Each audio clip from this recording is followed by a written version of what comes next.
Досым айтты. Устаз, менде тө чачым тик тура турган бир түйшүк проблема пайда болуп калды үйдө. Окуй тынчтыкпы деге десем, билесиз, үй 3 бөлмө. Жана кабат үйдөн.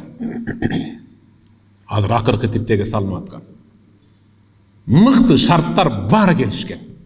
Мен залда отурам, келинчегим кухняда отурат.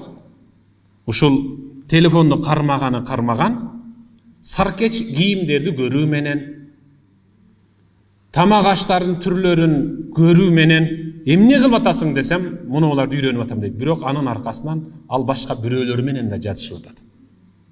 Өзүнүн сүрөтүн коюп атат. Кимдир бирөөлөр менен кат алышып атат.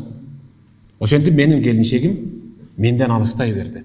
Жатаарга келгенде гана түнкү саат 11:30-12-де экөөбүз жатак бөлмөгө, спальняга чогуу киребиз. Кээде ал түштөнүү тамагын алып, мага алып келип коюп эле кайра ашканага кирип, өзүнчө чай ичет, мен өзүмчө чай ичем. Ушул жакшыбы? Ушул жакшыбы? Мындай элестетип көрүңүчү. Сабак көрүп отургандар айткылачы.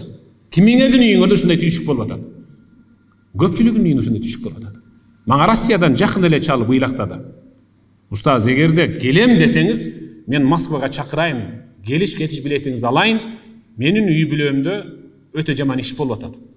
Кандайча?